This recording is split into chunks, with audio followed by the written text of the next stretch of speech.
GetCrack. Wake up, motherfucker.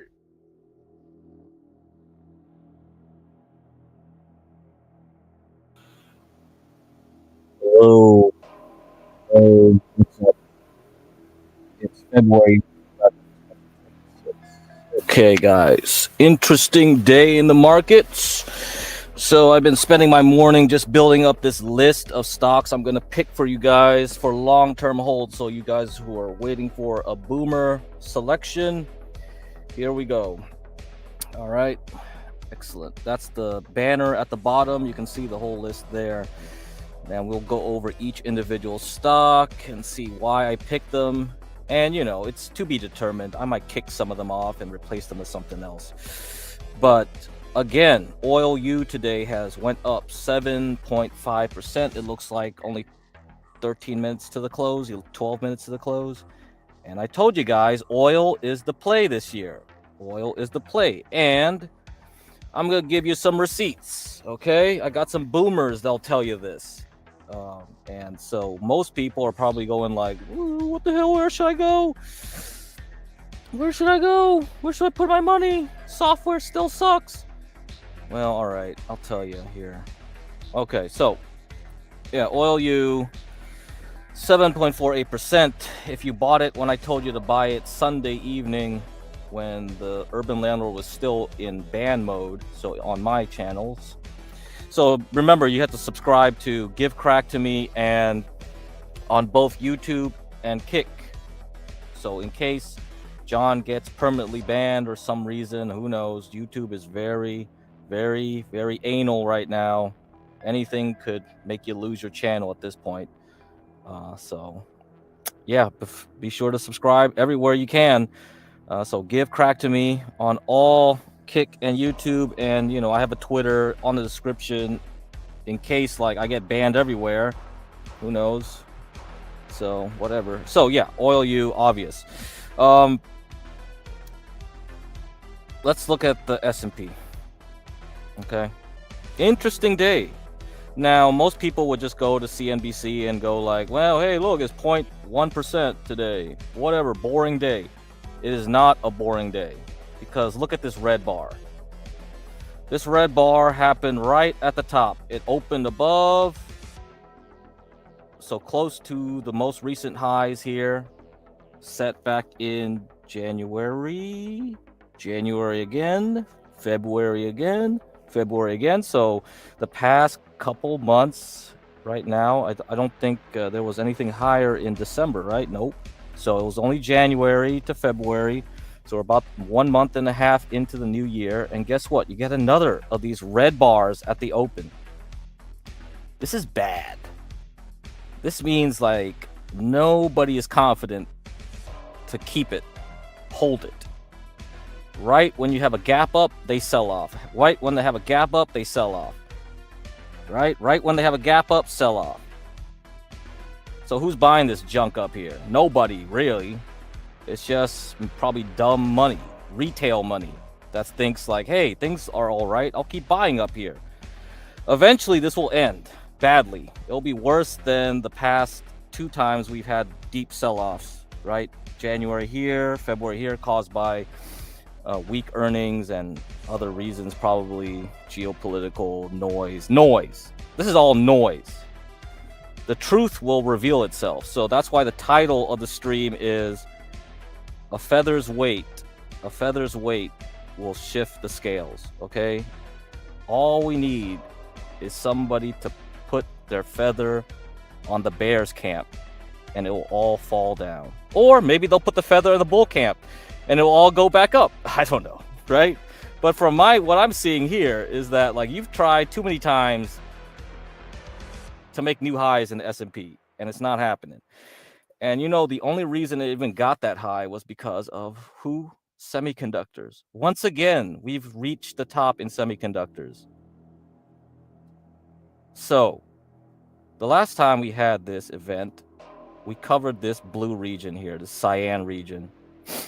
And once again, at the end of the day, we close at the top. So they're all hiding here. They all think like this is the safe place to hide out. Software is all crap. Communication services, mid. So they think like I still have to be in tech though, because I can't buy oil companies. They're boring.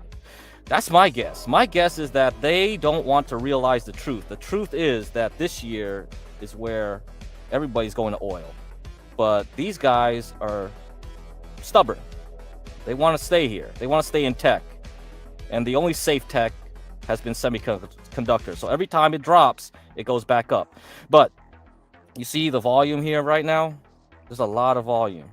A lot more volume than in many other days. So this bottom that was made Wednesday to Thursday has a lot more volume surrounding it than the bottom made in December 17th and November 21. If the feather drops on semiconductors to go back down, it's going to be a lot worse this time. So I've increased my projection down. So if this is going to be a bear event and semiconductors will deflate, the bubble in this area will deflate, I project probably 239 for SOXX, because that's really the major high we made back in March 2024. So everything that we've gained should be given up here, and all that money is going to go flow more into oil. They'll need a place to park their money, and that's good. So while this thing deflates, hopefully UwU can inflate. And I project about 100% from where I told you guys to buy it, which is 58% from where we are now, okay, for UwU. All right, and that's just the first leg up. The next leg up will be sometime towards the end of the year. I think this leg will go into summer, and then from summer you can sell some, right? Sell some and get all that. So that's how it's gonna be. That's how it's gonna be. Okay, and so now we're gonna play some boomer videos to prove the thesis that oil is the place to be. So I don't know, maybe this guy took some LSD and predicted all this. Let's see if he's gonna be right.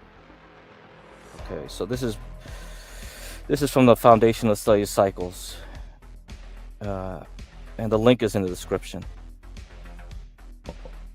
Here's the secret gold sentiment indicator. There was the very bullish sentiment back here at the... Oh, actually, no. The oil will be... I'll discuss that one in the next one. Let me cover this one first, though. This one's more important. So if you wanted to know where oil, like gold, was going to end its move, like, listen to this. Listen to this. Now, here's the secret gold sentiment indicator. There was the very bullish sentiment back here at the 2011 high. And this is a Grandmaster formula that I got off of the Great Pyramid at Cheops during the the spring equinox, during an eclipse, while listening to Led Zeppelin records played sideways. And you see it coming to a top here. So what is this? It is the UGL divided by the GLD. The UGL is the multiplier, the leveraged gold index. For every 1% gold goes up, UGL goes up 2%. The GLD is for the less adventuresome. It goes up 1%. It moves with gold. 1% for every 1% move in gold. So let's buy some gold. Okay, we're buying gold in here. Well, we have to buy gold, but I'm not that optimistic on it. So we're going to buy the GLD. So the ratio falls and falls and falls, finally hits a low. Well, maybe we've been a bit too conservative. Maybe we should buy the UGL and get some leverage on our gold trade, and you can see what's happening. So we're approaching the red line here. So I don't think gold can go up much more. I don't have a specific number count, since my number counts have been blown away. My last one was 45.50. So that is the gold sentiment measure, and you can do this with any ETFs. Divide the leveraged by the unleveraged. They're good sentiment indicators. All right, so let's go back here. Okay, and yeah, you're welcome Ugg on YouTube. You're welcome for yes, I do this all for you guys. This is charity work. Um, too early to bet against AI. It depends on what kind of AI. You know what you're talking about. Like, I think it's way overblown on the software side. So the people shorting the software service, um, software as a service sector is too much, too bearish. So you're gonna see pops on them in the coming weeks. So once each of them do earnings, they're gonna have sympathy buys. You know, as far as semiconductors, they can still keep going up because Nvidia won't report for another 2 weeks. It's still a lot of time. So yeah, if you're all in on Nvidia, you better be careful because once Nvidia reports, it's going to be lights out. So you probably should be thinking of selling any semiconductors related to Nvidia. And as for like memory, like Micron reports last every earnings season. They report really late. So you got a whole month before Micron reports. So if people still want to hide out, they still want to hide in semiconductors, they still can. So when I did my short of semiconductors last week, it was like, okay, let's see how far we can go. And it was just day trade. I wasn't confident that it will break it in one go. It's going to take some time before people really just say, all right, I'm done here. I got to get out. Because today we had very good earnings on VST, or is it VST or something like that? Oh man, let me check. I don't think it's VST. It can't be this one. No. It has to be VRT. I always get them confused. But anyway, yeah, look at that, 24%. So this infrastructure company, which does a lot of work in AI, popped very nicely. Their projections are very good. So this calmed the bulls in semiconductors. They're like, whew, thank God. But you know what? That means good for energy anyway. So it doesn't matter if energy is, not quote unquote AI. You still need more resources, right? You still need more metals. You'll still need more energy. All the construction that has to go into AI. So like Caterpillar, so like boomer stocks like that, you need to build things up. People are going to rent more equipment, buy more construction equipment. Those things will also go up. So it's still AI, kind of, right? But it's not the AI you guys want. It's not the sexy AI, right? The sexy AI is more towards software, which is very unsexy right now because, as you can see, IGV ETF is still in bear territory. Today it went down 2.66%. So earnings have really cooked it. We have cooked. So companies like Upstart, like FinTech, and all this stuff, who are supposedly going to use AI to lay off more workers, and so their companies will be more profitable, it isn't happening. We also have one of these smaller semiconductor companies also not doing well. So it's not really AI related, but they get the hype too. So this is down 21%. We also have Robinhood, so people aren't trading as much. Okay, I guess they really don't know how to trade, so they're failing. I mean, we're going to talk about some other ones like Marriott, maybe sometime later this week, hotels, but let's look at Spotify. Spotify did do well in the morning, but gave up a lot of their things. So, but it's still holding. So Spotify, which had earnings 2 days ago, Datadog also 2 days ago did okay, but that's not enough to stop the bleed everywhere else. Let's see, anything that we'll see. Cisco reports today. Looks like nothing's happening. 1 minute after like the market close. We have to look at ALB too. So that's lithium. APP, didn't it? Okay, it'll have earnings. Okay, yeah, we'll have to look at this one. GFS is another semiconductor company, but it's a pretty trash one, honestly.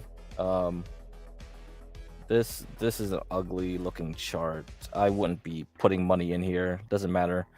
I think it will just stay range bound and lose everything. Okay, another software company, Unity Software, down 26%. So yeah, these things are not doing well.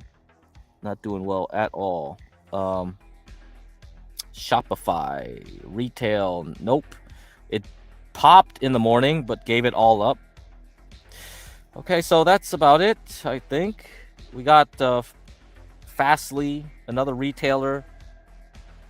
Kind of like it's kind of like an eBay, right? I don't know. I never used them. Is it Quantum Scope, battery, blah blah. NBIS will be Thursday, so this one might be AI related. But after that, nothing much. ANET after Cisco. Watch that one on Thursday. Then after that, we gotta look at Moderna and uranium.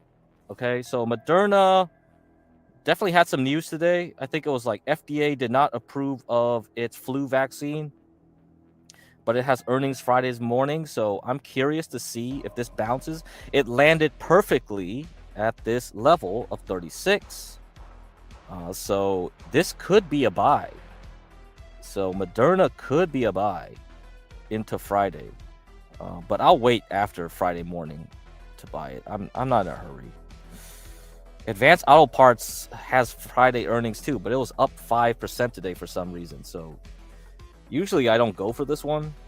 Like O'Reilly is the one I usually go to, and AutoZone. So I'm not sure what's making this one juice up. So maybe something I should watch. And Enbridge, so natural gas pipelines, ENB. I think this one's on the list, on my main list here that's scrolling beneath here. You need to build things up to tear things down. Yep. AI is definitely something new. Oh, and the winner, chicken dinner. This small cap pipeline, gas pipeline servicing company had perfect earnings, up 33% yesterday, continued today 10%, right up to this resistance level 14. Watch this one.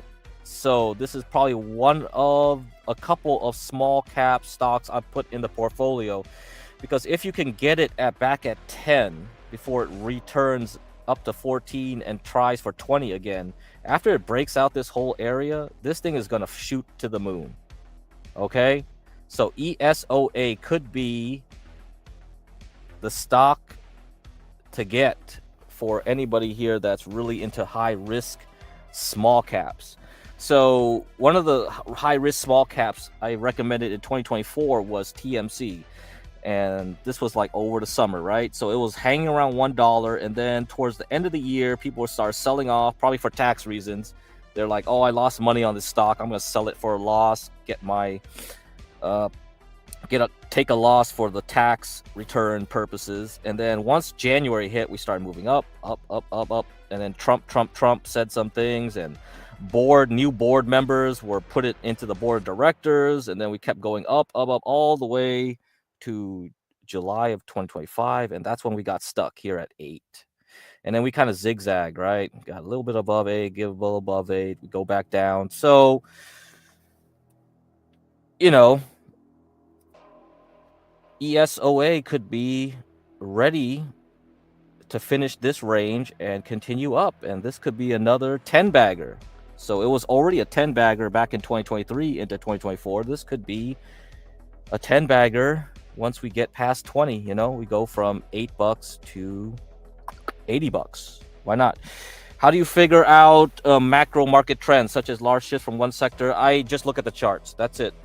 You look at the relative strength. So let's say you look at XOP, right?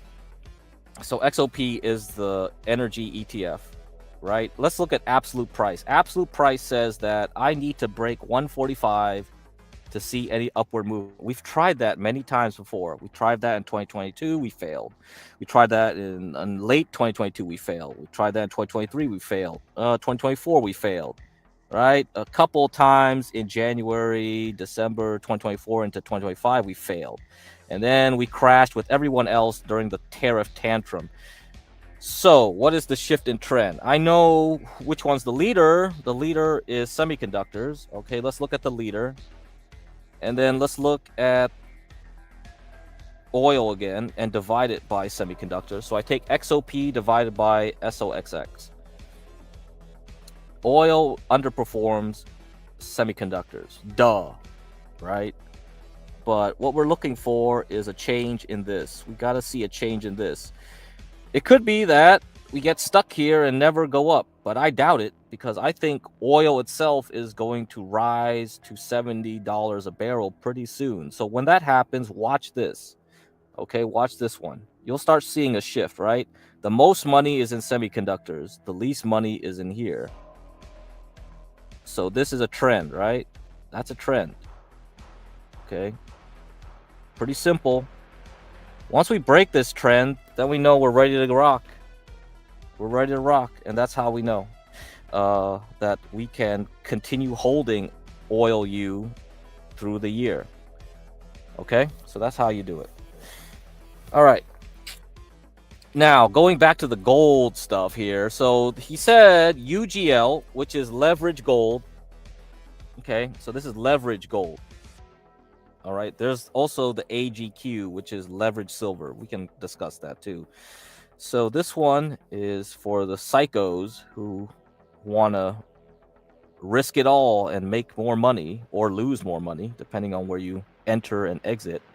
So if you look at UGL divided by GLD, so normal gold ETF, so not leveraged, right? So we're doing another ratio here. Okay.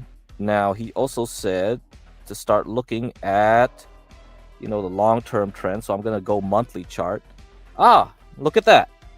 So the last time we had a peak of UGL over GLD, leverage over non-leverage, is here, 2011. And guess what? When we peaked out over it, that's when you had your silver crash, right? So this was when everyone was too damn bullish. So what this tells you is that, whoa, you are too optimistic now, because now you're reaching the same level of optimism as 2011, which was when we had the peak in silver and gold and all that for that time. Okay. Now, does it mean it'll just go red and drop right away? No, it doesn't. It just means that at least for now, we are stuck. Okay, because this is a hard thing to break. We may break it later, so stay tuned. Maybe towards the end of the year, we'll have to take many months to sort this out, but we've had a major top, so don't be too much in a rush, to get back into silver and gold right now, because you can wait. I think so. Now let's look at silver versus AGQ, right? Over SLV. So let's look at the silver one. So yeah, we haven't reached the bullishness of silver in 2011 yet. But this was quite a move, though. This definitely was quite a move. A larger move than what happened during COVID. Okay, so we're a lot more optimistic now than we were in COVID, but still not as optimistic in silver as we were in 2011. So that's a good sign. That means, yeah, silver might have a lot more to run so long as we hold it together, okay? As long as we can hold above $80 a troy ounce. Okay, so let's look at this one. I have SOXL. So I said SOXL last year was the best one, right? The best thing to be in. Okay, we're near at the top here. So let's look at SOXL divided by SOXX. So in terms of optimism, yeah, we're about the same level of optimism in semiconductors as we were in January 2018 before the crash later that year. We were also as more optimistic, in 2019 before COVID wiped everyone out before recovering. We're also seeing a lot more optimism during the 2021 bubble when the Feds kept printing out money. So that was the peak optimism. And then we had a minor optimism back in July before the yen carry trade unwind. So all these optimistic moves have happened before significant crashes. Now we're back here. So watch this ratio then. SOXL divided by SOXX. If this thing rolls over, so let's say it just gets a little bit more juiced up into NVIDIA, and then NVIDIA earnings comes out, and then it's like, what? And then Micron earnings comes out, and Broadcom and whoever else is left over to report earnings, and this thing just rolls over, then you get a run. you gotta run. Okay? So keep that in mind. All right. So that's why I wanted to bring up that boomer take there, because I think it's important before we get back into oil. Now, how about let's look at UwU? Or actually, there's not much history in UwU. I have to use a different ETF. Gush is 2x leverage. So Gush divided by XOP. How about that? Let's see. I think there was a problem. It was like the COVID crash killed this ETF. So this is not a good one to use then either. Oh, that sucks. Yeah, I can't use this as a sentiment then. Okay, let me see. Let me see if there's a leveraged oil. I know there's one. I think it's called UCO or something. ProShares Ultra. Yeah. Let me see if this one got screwed up by COVID. Okay, and then I can use SCO, right? SCO is the normal one. Okay. All right. So I think this is okay to use. So UCO leverage over SCO. So we're right here right now, going sideways. So I don't think there's any issue so far. So we have peak pessimism into peak optimism right here, 2022, and then we flattened out. So I think we're okay. So we're not overly optimistic on oil, definitely not. So I think we're fine. Okay. All right, that's good. So now let's done with that, and let me give you this. Okay, so I'm going to go over some charts for you. All right. Okay, good. Let me load it up. And then, okay, so this is the boomer chart here. And this is from Jake Bernstein. All right, Jake Bernstein. So if you know Jake Bernstein, he's like one of those King Kong commodities traders. He got slapped by the SEC. He was banned from trading for some years. And you know, Bernstein, right? So you know he knows what he's talking about. Come on. Anyway. Since you're a chart-oriented guy, can you this is okay? So the thing is, most people when they learn chart stuff, they learn stupid things like candlesticks. It's like those. Yeah, you should know them, but it's a waste of time because I don't use them for trading per se. Like everything I've done is, I've taken stuff from multiple people. Key ideas, you know, and then combine them together into one thing. Learning the basics really is not going to help you much. It's really just going to waste your time. So most of the things I discussed last year when I did all those series was so that you can see what I'm doing. And when we get to the Substack, I'll start writing little articles, you know, and the blogs, and then so over time you'll understand step by step what I'm showing you, and then slowly you'll absorb the knowledge that way. I think it's better than going like, okay, what's this? Identify this. That it's all clouds, you know. You're just looking at clouds essentially. That's why nobody likes technical analysis, because they think it's all about like looking for patterns, which are nonsense anyway. It's just male astrology, a lot of it, because here it's like this has nothing to do with a book, you know, and these things have nothing to do with books. Otherwise, we just go like, okay, what's this? Oh, I see a double top. I see a triple valley. I see a descending wedge. I see blah blah blah blah blah. I don't talk about that stuff. That's nonsense. That's nonsense. Okay. So what this chart is showing you is that he's showing you cycles. Okay. And we are at a bottom. We should have bottomed last summer, which is what I told you, know, that bottom was supposed to be last summer.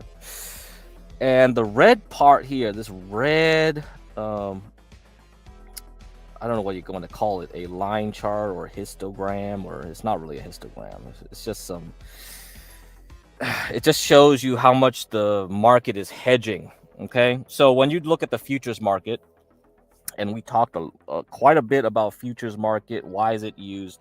Last year, yeah, yep. So last year, and we talked a lot about like what they use the futures for. Real people who actually grow food, you know, or actually drill for oil, they're not using it to gamble. Okay, most the retail people go in there, they're there to trade. But the actual people who use the futures market, they're using it to hedge. So if I'm drilling oil and I want to pay for equipment to drill oil, I am going to go to the futures market and buy and short some futures, because just in case oil prices go down, I'm protected and I can still buy and I can still pay my loans for the oil equipment that I bought. So all the drilling equipment, any kind of extraction equipment, right? Delivery equipment, whatever. I don't know. I'm not an oil guy, but I'm guessing that's what it is, an actual business. And futures are used just as like options. Derivatives market are used as insurance. So the red part means that they're buying less and less of this insurance. The only reason you would do that is because you're thinking oil prices are going to go up. The probability of it going to go up is a lot higher than going down. So if I buy insurance and the price of the oil, okay, is actually going up, I'm going to lose money on my insurance, right? So I'm buying insurance to protect me, okay? I'm going to eat a cost. Obviously, you know, sometimes oil will go up against me, okay? Like here. This was like during COVID. It was the same amount of insurance buying as was like during the past almost. So there was no decrease there. So even as oil was going up, oil companies were still buying insurance at the same level. But now we see a lot less. Even during the lockdown times of COVID, they're less pessimistic now than they were during COVID. So guess what? Oil is probably going to shoot to the goddamn moon, because the only reason you would do this is that you are really damn sure that it's going to go higher. And not only that, the price of it going higher is probably a lot higher than anyone's really guessing. Okay, the bottom one is just sentiment. I mean, overbought, oversold. So when it goes below the green line, oversold. Obviously, it was during COVID, oversold. We hit like red when we hit the peak, when after COVID lockdowns were over and people were coming back and oil starts spiking again. But overall, we're still in the middle. So we're not overbought or oversold. We're neither. Okay, now. Okay, let me take down the banner so you can read the dates here. Okay, you got the date so you can take a screenshot. Now, let's look at this. So this is monthly chart with the DeMark indicators. Now, you see this green, two green lines at the bottom? These were the targets. These were the targets set by the DeMark indicators, okay? DeMark indicators have no clue that there's going to be COVID-19. They have no clue of anything that's going to happen. They have no clue. But look at this. Look at this. Look at the initial bottom that it set. The initial target was around $10 a barrel. And from 2014 to 2016, during the Euro crisis, I think this was during the Eurozone crisis. There was definitely some financial crisis, some Asian issues too during that time, and you see oil drop from $100 down to $20 a barrel. So pretty good, right? Pretty good targets. Now, how does DeMark even figure out all this crap? Like, all these counts, all these targets, everything he came up with were based on fractals. And we had a secret stream meaning that I only streamed on the Give Crack to Me channels, like on Kick and YouTube, not on the Urban Landlord. So on those two channels, I talked about fractals. So based on patterns of behavior, patterns of the market, patterns of everything, he devised methods to come up with these targets. Now look at the second target. The second target was actually around -50 or some crap, right? So negative $44.20. Now, who in their right mind would suggest that oil could go down negative?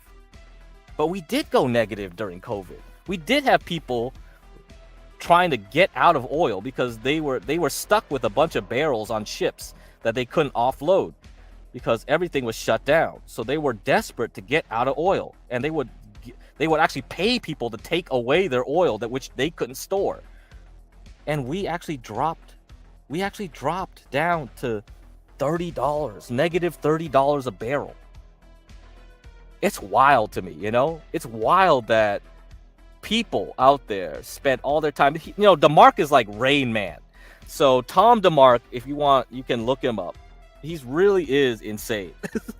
Like, the guy spent all that time looking at charts, looking at Fibonacci numbers, golden ratios, this and that. And he discovered these things. And these things really work out pretty nicely, I find. But the problem is that you have to really understand how he does it, you know? And it takes a lot of time, a lot of effort. But I think once you learn it, you have a very distinct edge, because not many people are willing to spend the time learning it. There are people who do, and those people will never teach you how to use it. Okay? You have to learn it yourself, because they know if they start teaching everyone how to use this thing, then it's just too easy. Most people only know the basics. They know about the 9 count. They might know the 13 sequential. But after that, they don't know much more. Like, all this other extra stuff is not well known or taught anywhere. And DeMark trademarks everything. So he starts like slapping you with lawsuits if you start using it and telling people how to use this stuff for free. He wants a cut of it. So this is what it is, man. Anyhow, we got this thing here. We have a new target, $180 a barrel, right? This was set after COVID, and it's still there. This target still exists up till now in 2026. So are we going to go from $60 a barrel, $55 a barrel, $70 a barrel to up to $180? That's a triple move. This is crazy. That's a crazy move. And who would see it? Who would really see it? Not many. So keep that in mind. All right. Now, I do the same thing for XOP. XOP being the non-leveraged version of your UwU. So the XOP target is 257. So almost 80% for XOP. So that means, like, if we do the triple, we should get 3 times that, right? Or more even, because if it goes in a straight line, it should be more than triple this. So you can get a triple this move, right? So 3 times 80, let's say about 250%, right? Let's do that. How about that? I think, or something like that. Yeah, 250. Okay, if my math is right. And how about this XLE? XLE is a more broad ETF, so it's not only just oil and gas. It has a lot of other energy components. So it's going from 50 to 76. So we got a 50% move for XLE, and we have an 80% something move for XOP. So either way, I see good things for oil. I see good things for energy, right? These are the targets, all right, that we have. And based off of this, with Jake Bernstein, and we see less hedging in the futures market for the big traders. This is the big traders now. These ain't the little guys, okay? These are big boys. Essentially, companies and large firms trading are doing this, not your one-off person that goes on and day trades one futures contract, right? One futures contract is how many barrels? And yeah, if you guys trade futures, be careful, because if you actually wait until settlement for futures, somebody's gonna call you up and say like, "Hey, bro, we're gonna deliver you 10 barrels of oil or 100 barrels of oil. Where do you want them delivered, and when do you want them delivered?" And you're gonna be in trouble. Because I don't think people have enough garage space to store like barrels of oil, okay? And you can't store it properly, then they're definitely not going to give it to you. I don't think you can go to Home Depot and buy a bunch of buckets, plastic buckets, and say like, yeah, I can store my oil in that thing. Yeah, good luck. All right. So be careful with futures, please. That's not something to be trifled with if you don't know what you're doing. Yeah, anyhow.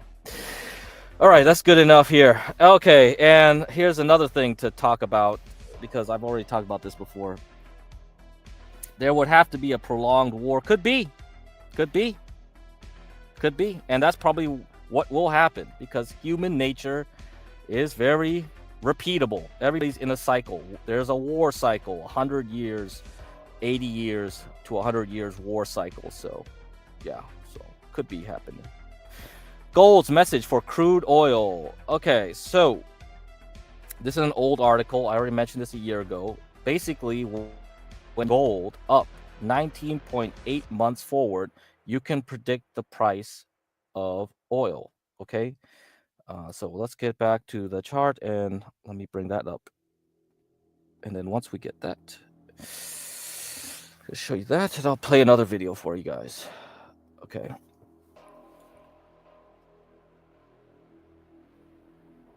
Okay. All right. Here we go.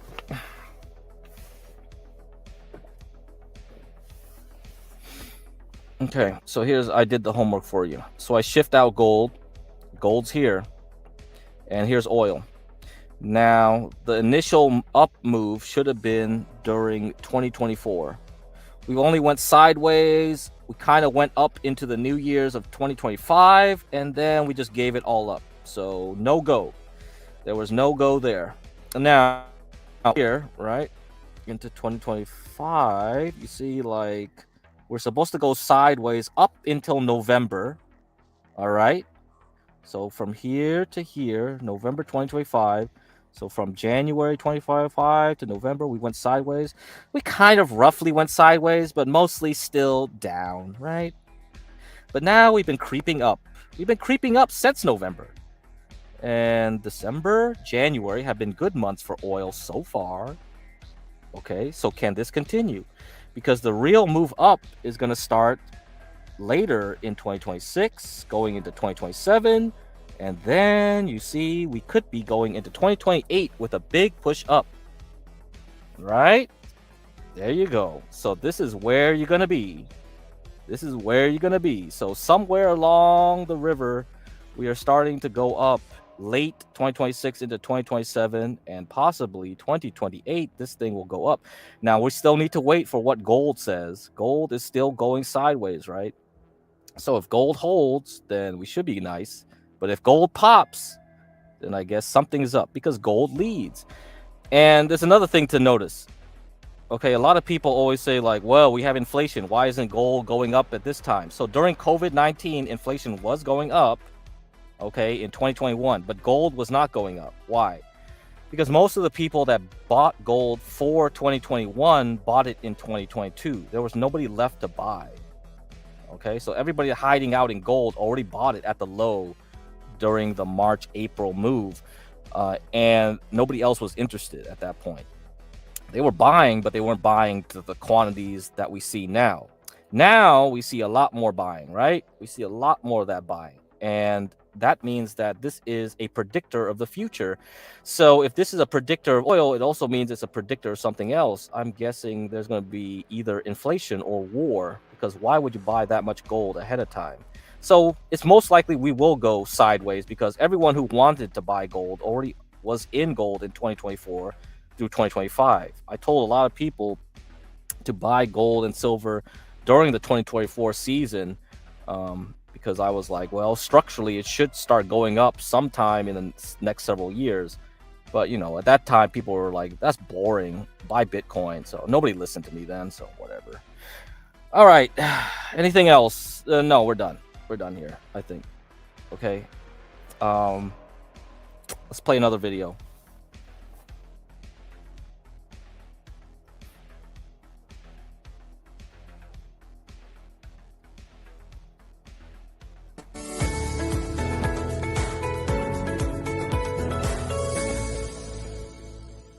In this area right here, this is the demand that was coming in. Then obviously the test, another confirmation here. So there were quite a lot of like areas where you could have like bought this position and so on and so forth. Well, until I'd say orderly move up with higher highs and higher lows. Yeah, once we see this, Roman, right? You have the test here. Just start taking all the no supply bars.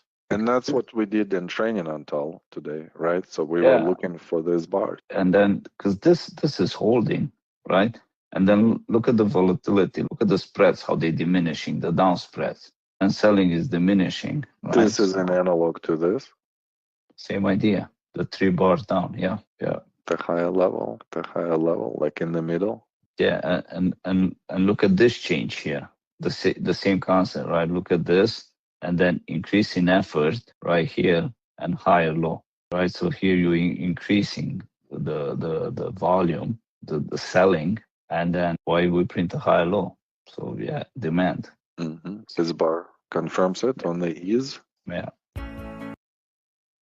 All right, so those are the Wyckoff guys. So once you get to the advanced level of chart reading, you are going to be at that point. Okay, so we have to get there.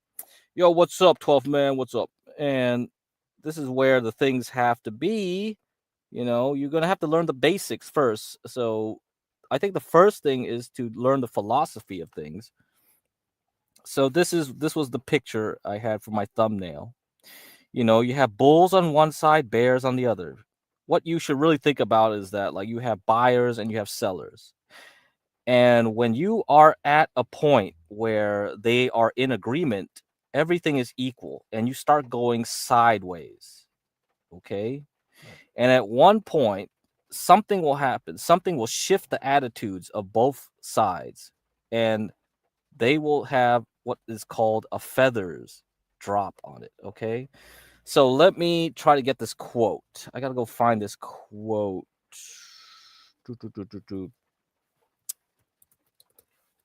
And I'll read it to you while you stare at this picture. Okay. Okay, this is from an old book.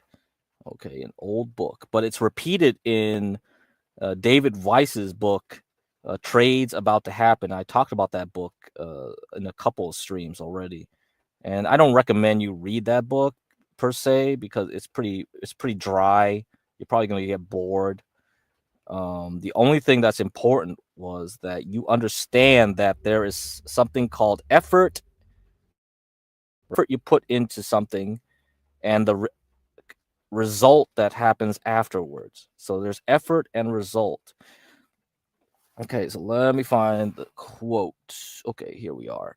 So let me read to you the quote. You need a secretary. Yeah, I mean, I need someone to do work, right? This is bitch work, man. This is like a lot of work to do this stuff. You got to start your own company at that point. Yeah, it's a lot of things, and I'm really lazy about keeping schedules for this and that, so it's tough, you know. But I'm going to try. The first step is making the Boomer ETF. So for you guys, so that's the first step, and then from there we will move forward and start making these things work out. Okay, let's find this here. The quote. So this is from Wyckoff, all right, and he used a nom de plume. All right, he used a nom de plume. It was not Wyckoff. I think it was called Rollo tape.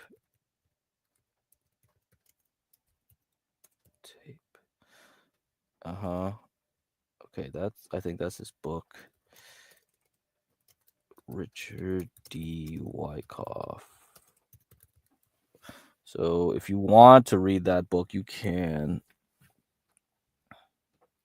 So yeah, so his nom de plume was Rollo tape. His real name was Richard D. Wyckoff, which is where I get all this Wyckoff stuff from.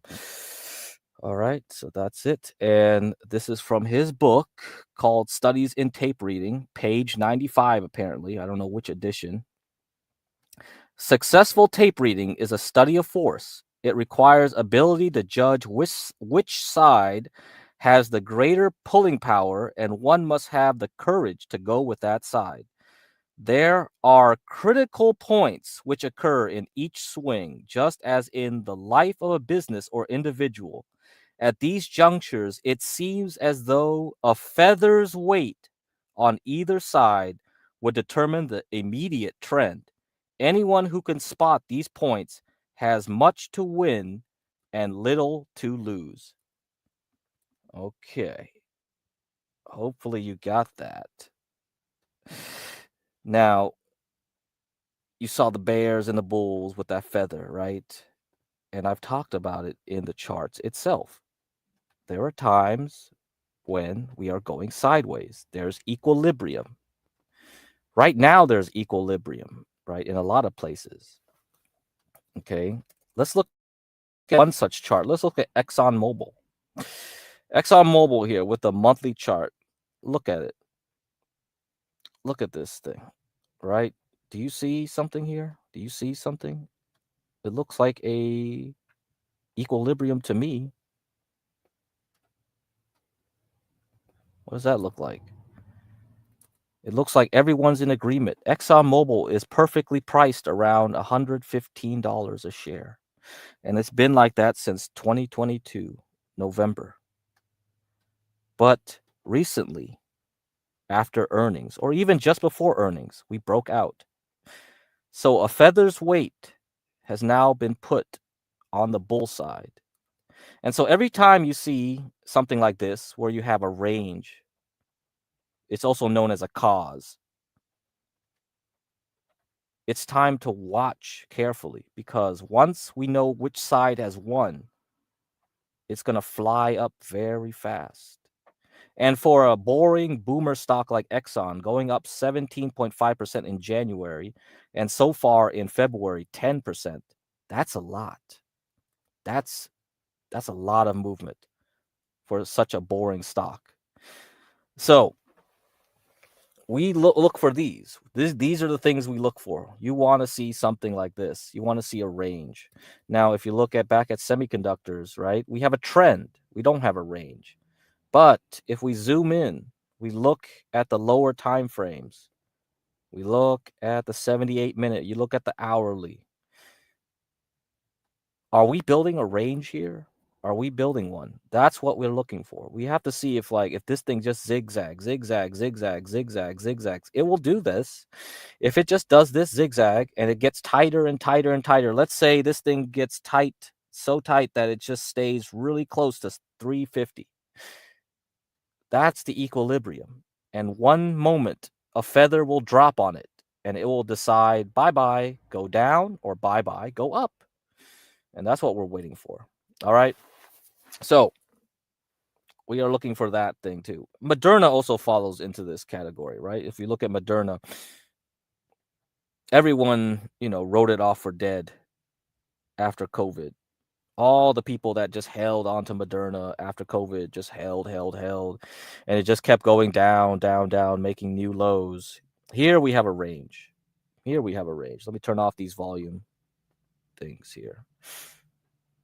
We've been in pretty much a range from January, of 2025, all the way up until now, and we broke out of this range. All right. So 1 year it took to make this range. And now we're waiting to see if this is confirmed. If we don't fall back in, we're fine. If this thing does fall back in, guess what? This is a failed upthrust. A failed upthrust can lead to very dangerous things. That means this thing can go down a lot lower. All right. But if it holds, cool.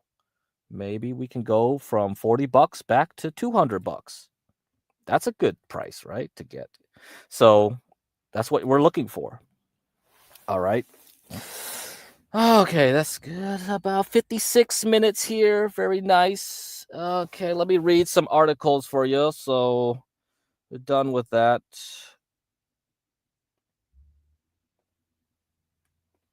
Okay, and then let's see if I can I'll discuss some of the boomer stocks after I'm done reading those articles.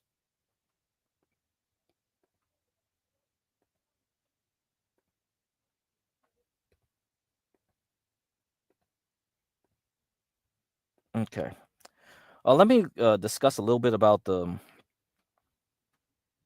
MSTR a little bit. So MSTR right now, since yesterday, we completed a 9 count here. So I did short this today. So I did a little day trade. Will this thing go back down and with Bitcoin? So if Bitcoin really does fall back to 60, so remember I told you, Bitcoin will try to make an attempt again at the bottom of the range at 60, probably is going to happen. So if we look at the Bitcoin chart, so it's going to be a retest. So far, okay, 68, all right. So let me get the 40-minute chart, 40-minute, using 40-minute chart here. So I'm using a fractal of 6. That's why I have 40 minutes for this one. And we'll discuss that some other time. I don't want to digress into that. Digress, whatever. So this one has hit a target here of 65, and it's made a bounce. It's going to complete an upswing to 9 probably overnight. Now, if it fails to hold 69 and rolls back over, okay, into Thursday, Friday, then expect that drop to go into the 3-day weekend at 60. Now, that means it's going to be tough for some people because you're going to have to decide whether you want to go long before a big weekend with MSTR, which is dangerous. But you guys who trade on the exchanges like Coinbase, whatever, you can go ahead and attempt this. So let's say over the weekend it goes down to 60 at some point. You can attempt a long there. So if it cuts into 60 or below it, 58K, whatever, try a long, because that would be a good entry in case it goes back up to 80,000, because that's what's going to happen. If it bounces again from the bottom of that range at 60 or lower, it makes a high volume bounce, just like it did back in February 5th last week, then that will be a good place to attempt one, because yeah, the target is an 80. We still have that target potential. So going from 60 to 80, and you can, if you're trading crypto, you can leverage it up and you can make a bunch of money, I guess, over the 3-day weekend if you're bored, right? I probably cannot do crap with it because I can only go long and short with MSTR. I am not willing to gamble over a 3-day weekend without being able to trade MSTR, so I can't do that. But whoever wants to try that, you can try that, because I think that's really there's a good shot that will happen. All right.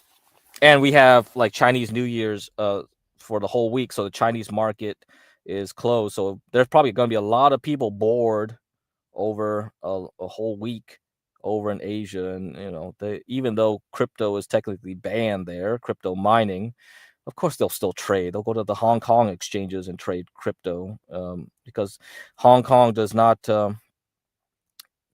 close the whole week. And, there's other ways to trade. I'm sure people know how to do that in China. So this one has a 1 count starting. We completed a 9 and 13. So in our 240-minute chart, we also have a 80. So both 40 and 240 agree that 80K is the next target if this holds. All right. So this is what you're going to have to hopefully see. Now, it could just go up here. It could, right? It could recover into tomorrow and it'll be fine. But in case it doesn't, and it makes another leg down, another 1, 2, 3, 4, 5, 6, 7, 8, 9 into Friday, Saturday, and then on Sunday it bounces, okay, then that's where I would just suggest that you want to go long if that's what you want to do for a trade. So if you're bored, that's what I recommend to do. All right, let's read some articles. All right. BASF and Corteva. So we're talking about seeds and what? Pesticides, right? Yeah. So BASF, the large German chemical company, and Corteva, one of the large agribusiness companies, signal a new era of restructuring in global agribusiness, written January 15th of this year. Change has become the defining constant for global agribusiness. particularly among the industry's largest and most influential companies. That was a central theme in a recent episode of the Agribusiness Global Report, where Bob Trogele, oh my God, what is this? Bob Trogele, CEO of Pro Ag Invest, joined the program to unpack why restructuring, divestments, and potential spinouts are accelerating and what it all means for agriculture moving forward.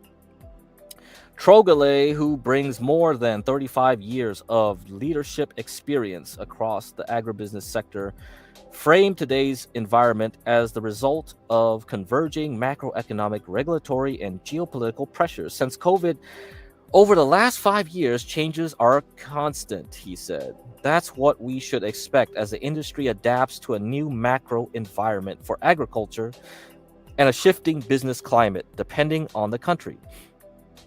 One of the clearest examples of this transformation is BASF, long known for its fully integrated chemical and agricultural operations. BASF has begun reassessing that strategy. According to Trogele, the company's German base has created mounting challenges, particularly around regulation and energy costs. Regulation and energy are the two main issues, he explained. Energy prices have gone through the roof, and the costs have gone through the roof.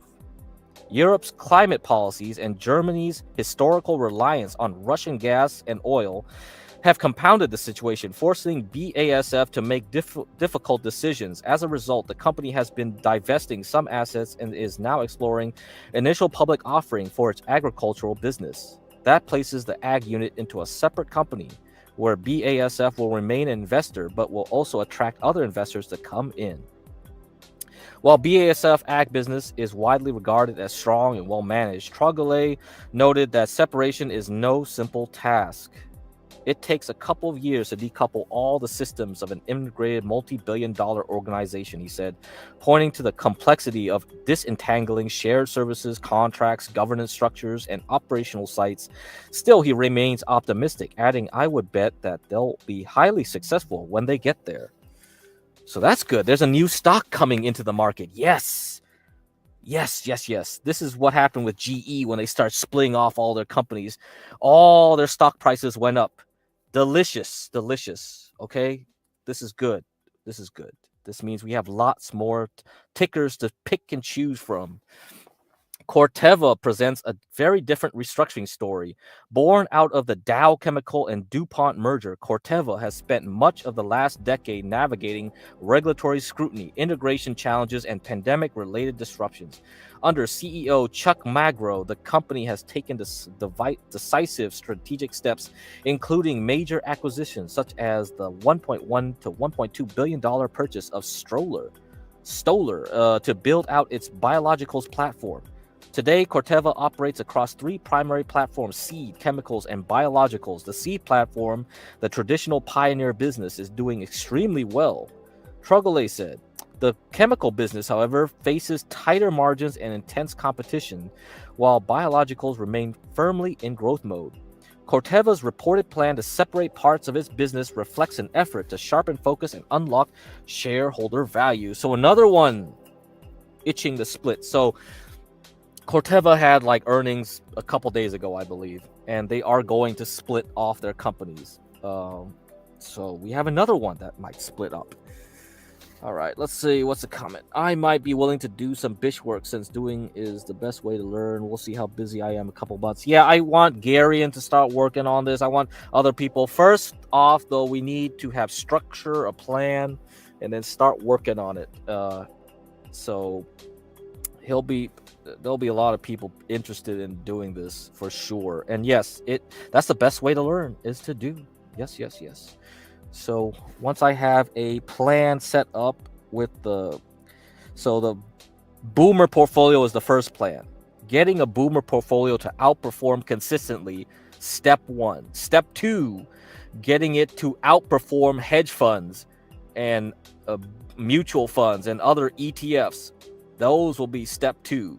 Once you get step 2, we take what we learn from that and apply it into an algorithm to do trading. Step 3, basically. So once we get AI to do that, done. You're done then. We're done. Yay, we're all going to be rich. That's step 4, right? Yeah, hopefully. I don't know. Anyway. Okay, let's go back here. They decide to separate out the seed, which is their core profitability driver, from the chemical business, which is more competitive and lower margin, Trogley explained. One unresolved question is where biologicals will ultimately land. For me, the big question is what happens to that biological piece, he said. I've heard it may go with the chemical business, which is a very interesting play. From a grower's perspective, these changes raise important considerations. Farmers increasingly want integrated solutions that combine seed, chemicals, and nutritionals and biologicals. Growers are looking for more integrated solutions. So that's why Monsanto got bought up by Bayer and all this stuff. So there's a lot of people that are going into these multi-corporations, multinational corporations to do seeds and pesticides, all kinds of stuff. Right, this is big business, okay? You got to feed those billions of mouths. You got to feed that third world, baby. They want a full offering brought to them.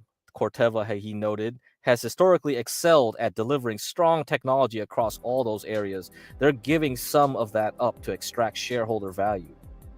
Zooming out, Trogley sees these moves as part of a broader trend among top-tier agribusiness. Whether through IPOs, spin-outs, or portfolio reshaping, companies are seeking greater flexibility, access to capital, and stronger returns for investors. This is a trend by the bigger companies to attract more shareholders, raise capital in the future, and build shareholder value.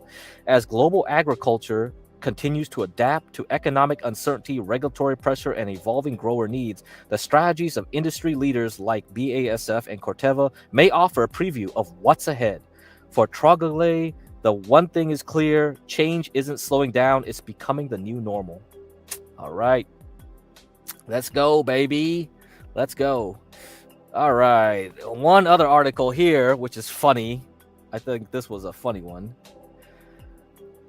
Chipotle CEO is telling people, hey, you brokies need to make 100,000 if you want to eat our overpriced burritos. So restaurant chain to raise prices, lean into customers who make at least 100,000.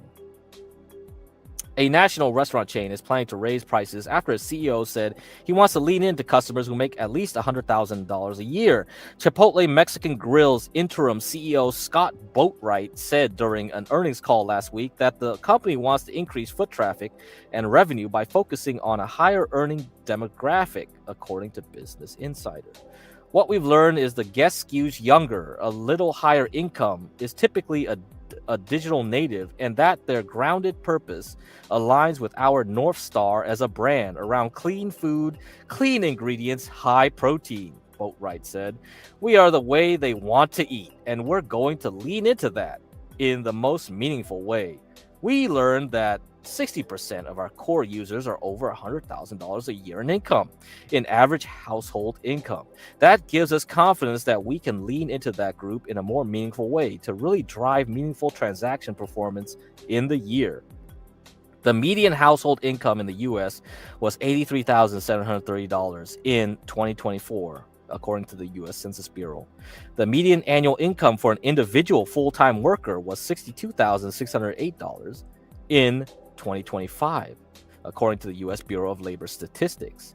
The New York Post reports Chipotle Chief Financial Officer Adam Reimer said during the same call that menu prices will increase 1% to 2% in the coming year.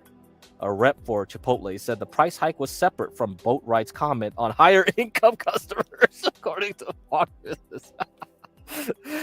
Damn it, brokies! Get richer so you can overpay for our burritos. Come on.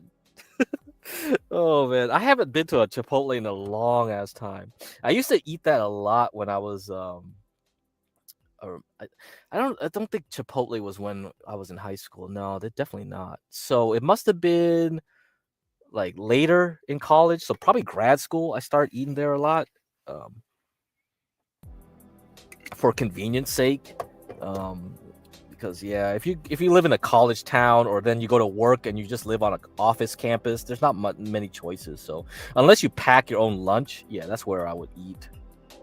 So because they used to, they used to dump a ton of meat into like your bowl, so you could just order the damn bowl and they would just dump a ton of meat. I bet you they don't do it now. I bet you they're told by their managers, yo, stop putting so much meat into that bowl, all right? Yeah, probably. So it's probably not a good deal, but before it was a good deal. Yeah, it was pretty. So even though it was for sure overpriced, you could go to any taco truck. Like when I lived in like the city, right? So San Francisco is easy. You just go anywhere. You had taco trucks. You got like any taqueria was available. They were open at all hours. You could go in the morning. You could get any fucking taco you wanted, right off the bat. But yeah, depending on the location, that wasn't possible. Probably nowadays there's a lot more taco trucks that drive to offices, so they'll actually go and seek out big office centers to just park their truck. They'll just tell the manager, hey, yo, can I park my truck here for lunch? I'll pay you a little bit, and most small companies are cool with that. I don't know if a big company like Google or Microsoft are cool with that kind of shit happening.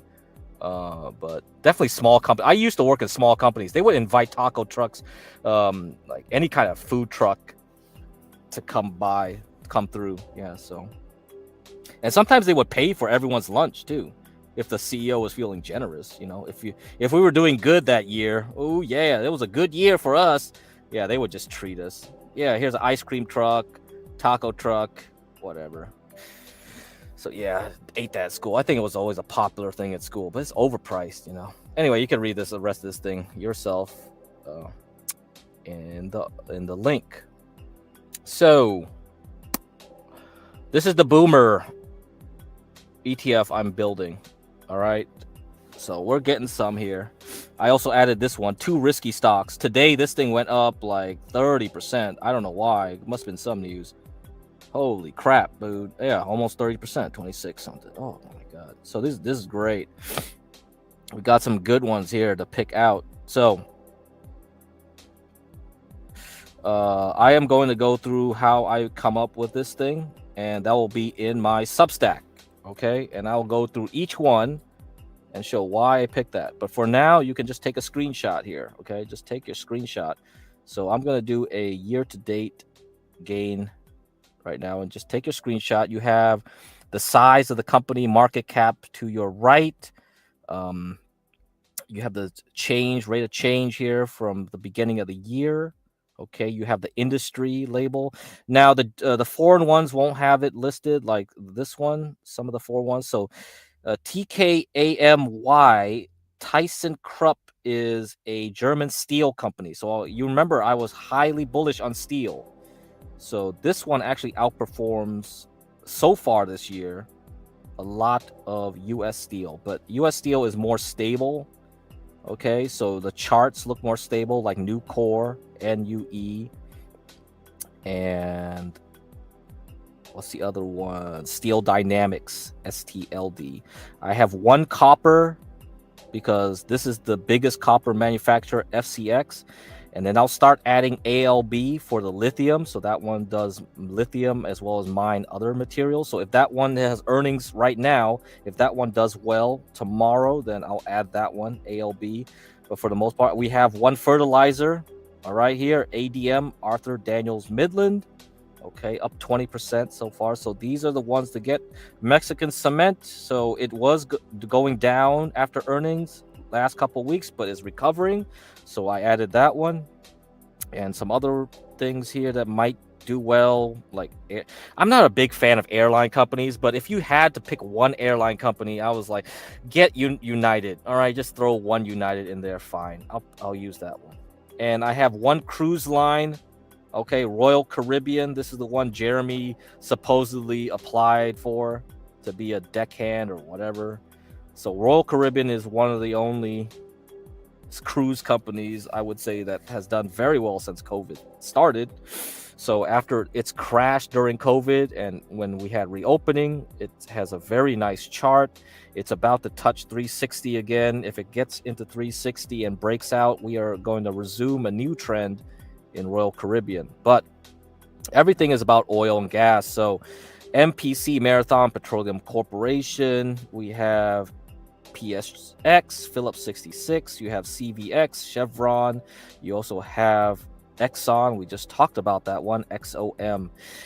And I added one nuclear, GEV, GE Vernova. Okay, so if nuclear does well, we should have results for CCJ, Cameco Corporation Friday morning. If that one does well, that's a major uranium miner. Then I think that should be doing good too. Then we'll get into uranium mining. But for now, I'm only interested in nuclear energy supply and manufacturing of the nuclear plants. Then GEV is where we want to be. Okay, so servicing and manufacturing of nuclear plants, and VRT is the one that's been leading the market today, and that's what probably kept the NASDAQ from crashing. So VRT is the one to look at.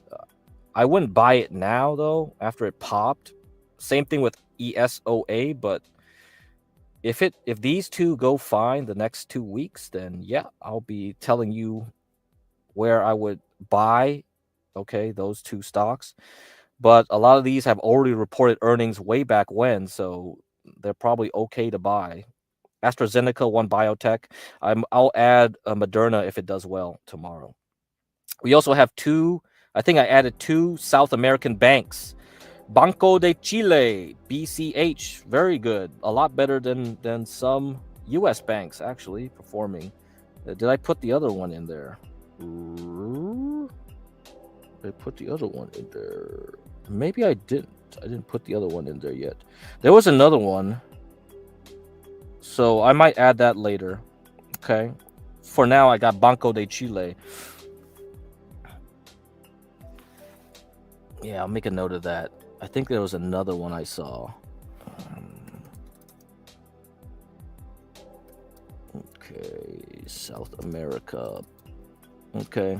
Yeah, South America is going to be very interesting, I think, in the coming years. So any emerging market stock I'm going to be eyeing. If I see something that's really doing well, like cement in Mexico and a Chilean bank, I'm going for it. All right. We have some transportation stock here. GBHT, I added that. JBHT, I mean. And a WMB, another pipeline stock. Okay, so we have natural gas pipeline on that one. And then we have solar batteries, solar cell infrastructure, so with batteries. So lithium ion batteries will be important no matter what, I guess. So I think if ENPH actually holds, then yeah, this one will be a good one to hold as well. So this is a mid-cap stock, I believe. Yeah, mid-cap. Okay, so we'll go over these one by one later. And with the stock charts, yeah, you can watch them like this.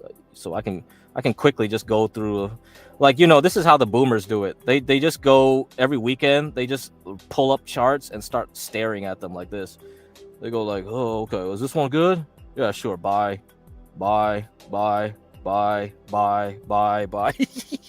So you can do it like that, I'm lazy. I just go like buy oil U.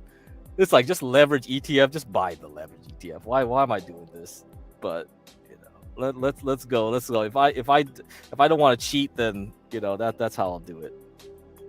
And then we have the candle glance. You can do this. So this is a quicker way of looking at all of them pretty quickly. So that's why I use stock charts. It has these nice little features you have here. So yeah. Otherwise, I wouldn't use it. It's only like $150 a year to subscribe, so I don't care. $150 is nothing. Anyhow, let's look at the relative rotation graph.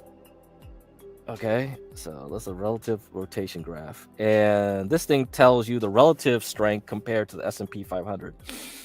And what I told you is when you use this thing, you want to look at the right-hand side. So this thing should be cycling around the right-hand side. So you should see swirling here, but you should see it try to stay in the right-hand side, okay? If it starts just rotating around the whole thing, no, that's no good. All right, so let's look at one example here. Let's look at Aher. I don't know how to pronounce this one. I never figured out how to pronounce this company. Aher. I never listened to an earnings call for this guy either, so I don't know. you can see it's trying to stay on the right-hand side so far the past several months. So does that mean it's going to break out? Does that mean it's going to break out? I don't know. I'm going to keep it in mind. Let's look at the aluminum one, you see. So it got to the right-hand side. It's curving around. Is this going to stay in the right-hand side? We'll see. We'll keep an eye on this one too. Let's see what other ones we have. Cement definitely is trying to keep in the right-hand side. So you see this? When you see this, this is what you want to see. This means there's a trend. That means this is good. This is a good stock to buy because it's stable. You see that?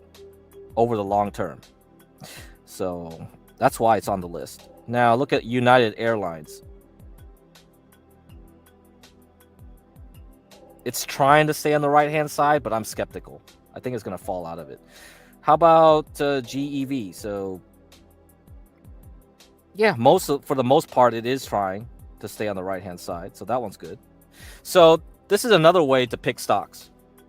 Okay, you look at the performance, you look at that. So there are many things you have to look at, many facets, and that's how I construct my portfolio.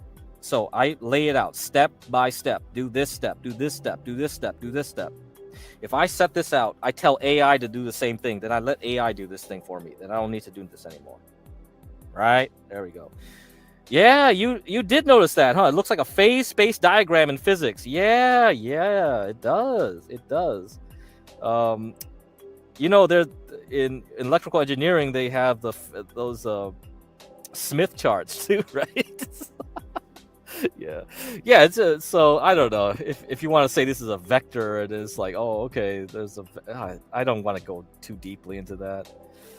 But the guy who made this system is called, he's named Julius de Kempenaar, and you could probably think of it like that. Yeah, maybe there's a lot of similarities to this thing. Here's the oil pipeline. So this one, no. You see, I mean, not the oil and natural gas pipeline. You see this one, no. You see, it's not really there yet. All right, so there's a lot of these ones that we have to reconsider probably down the line if we want to keep them in the list or not. So let me get back to the summary. So like this one, right? This one is not staying on the right-hand side. Will it stay on the right-hand side though? So first off, let's look at a long term. Let me do 2-year chart. How about that? So since probably 2024, it's gone sideways. So let me do 10-year. How does it look 10-year? So most of its move up recently was between April of 2023 into October 2024. But from then on, it went sideways. And only recently is kind of breaking out, right? So this is the thing we have to look at. Now, the other thing too is this top part is relative, the relative chart between WMB and the S&P 500. Only since September of 2024, it's kind of outperformed the S&P 500, but then it started underperforming last year. Now it's trying to get back up again. So that's why you see it like not really confidently going on the right-hand side. It's not showing consistent strength over the months, right? Over the weeks, let's say. So let's look at another one. All right, what's the other one that looked okay, right? CMEX. If you look at CMEX, there's a different story, right? You see the top part. So when compared to the S&P 500, it's consistently going sideways up, sideways up, sideways up. It's not like it's going down like crazy like WMB. Okay, so when we look at the 10-year chart here, it's zigzagging, right? And then we go back to CMEX and we look at the 10-year chart. Let's see how it is, right? For the most part, it has been going up and down until 2025, when after April, it started moving up. So let's zoom in. And you see now it's been consistently going up, beating the S&P 500. So after earnings, you see that it went down, right? It actually went down into earnings. So let me get this. Here, let me zoom in. Let's do a 5-day chart. Okay, no, 60-minute. How about 60-minute? You see that? So it went down, like going into earnings. It had earnings, it popped, it went down lower, but now it's recovered. So I like that. I like that. Somebody has been buying up at 11 and pushed it back up to 13. So I think this is going to continue its trend. All right. So hopefully that gives you some idea. Another one that's like that is what was that? Royal Caribbean. Royal Caribbean. Okay. So it definitely had a trend since 2022. It failed the trend kind of, because we should have been going back up above 360 sometime last year, but it didn't. You see, it's kind of like it's undecided. It's going. It really isn't beating the S&P 500 anymore.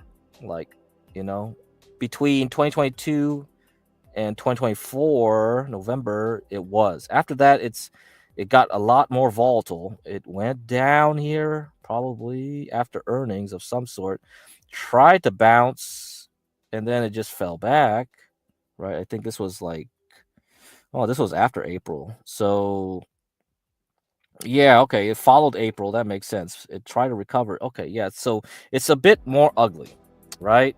Now, with the recent earnings this week, if this thing can break 360, then yeah, that's a buy.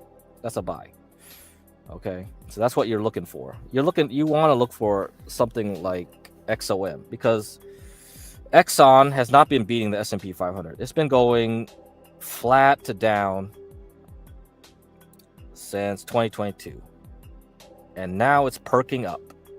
So this one, we gotta watch and see if this thing is gonna go anywhere. Okay, hopefully that answers some of your questions. I don't know. I guess I had some like stupid 4chan things, but probably don't need this. I mean, the reason I saw the whole Chipotle stuff was because of 4chan. So I'm gonna load that up. Since we're here, let me just look at the Chipotle stock. Let's see. Yeah, ugly stock. It hasn't been an interesting stock for a long time. Yeah, look at this thing. Jesus. What the hell? Yeah, it used to be fine after 2018. I did used to have this stock. Like, there was a very good trend after 2018. It was building. You see this thing, though? You see COVID? It went right to the green, 150. Like, it was like, what the fuck? But then after 2021, it's... Nah, this is not interesting anymore. 2023 kind of recovered, but you could have bought any other stock and it would have beat Chipotle. It's really not. So you can see, like, once you see this looks like a huge topping, right? It's gonna go down, man. So a stock like Chipotle, you probably would short this, dude. Like, this thing is gonna go down. Jeez, this is terrible. So yeah, no. If the CEO really is hoping that more people get paid $100,000 a year, good luck. Good luck. I don't think that's happening, bro. I saw some recent tweets about like small companies doing less hiring. There's some layoffs happening everywhere. I think the salary after inflation is the lowest in 6 years or something. So after taking into account your salary with inflation, it's basically the lowest in 6 or 10 years. Yeah. The Chans do have an investment board. It's called Biz, but Biz is stupid. It's just a bunch of Indians going in there shilling some shit coins. It's worthless. Don't bother going there. So it's called Biz. I just go to Poll because it's funny. I don't go there to like actually do serious things. I just go there just to see how stupid everyone is. So it's like, yeah, the working class are being priced out of the burrito bowl market. This is funny. And then, yeah, what the fuck? Yeah, let's see. How does this even work? The economic conditions in America right now can't sustain $40 burritos. Like, look at this. Married and own a home by 30 years old in America. In 1950, 50%. 1960, 52%. 1970, 48%. 1980, 45%. 1990, 43%. 2000, 35%. 2010, 25%. 2025, 12%.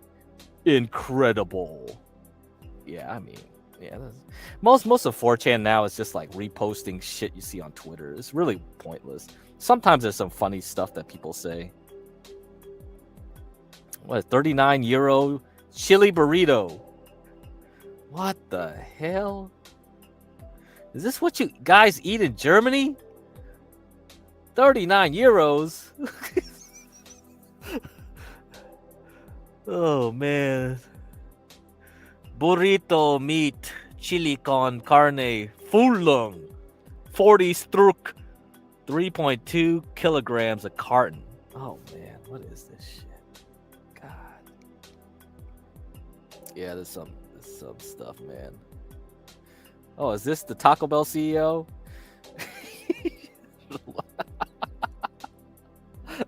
Anyhow. $40 burritos. No, it's inflationary. Yeah, forget it. Just stop buying that stuff. Yeah, stop buying that stuff. Okay, it's 1 hour, 30 minutes. We're good. I don't know if I'll do a stream later today. It's gonna be another secret stream. Okay, so please subscribe to my Give Crack to Me channels for the secret streams where I just play copyright stuff. Okay, so I can play movie clips and have better background music. So you can go there. I'll just do that, and I'll start talking about some Boit stuff. So I did make an appearance on Napstar's panel yesterday. So we were talking about Boit and how to model Boit, and maybe I'll talk about how we can use fractals to predict when the Thorps are going to do this or when Dalmatian is going to do that. Blah blah blah. You know, so things of that nature I think are fascinating. So if you want to know stuff like that, how it can apply to trading, because trading is just fractals of a fractal, and it's all human behavior, human systems, and all these systems are governed by, the sun, the moon, everything like that. Also, subscribe to Be Better Network. That's where Universal Jones is putting up his Boit series. So I'll see you there if I do a late night stream today. Otherwise, I'll see you tomorrow. I don't know what's gonna happen. Are we gonna crash? Are we gonna pump? Yeah, we'll see. Let me get the Cisco chart. Cisco Robinhood. Let's see how this one's doing.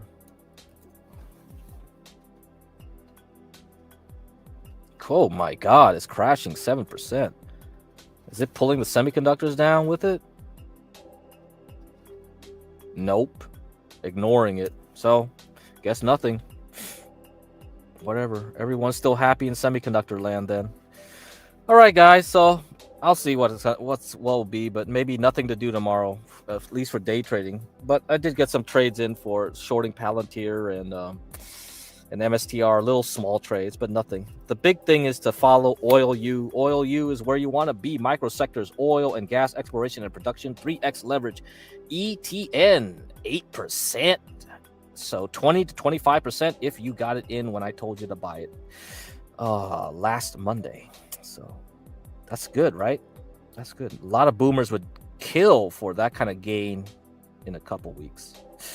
Anyhow, good luck to you guys. We'll see you. So be sure to subscribe to Give Crack to Me on YouTube. All right. And Kick. That's where I am at. That's where I'm going to be. That's where I'm going to do the secret streams. And the link to the previous secret stream is in the description. So I'll see you guys.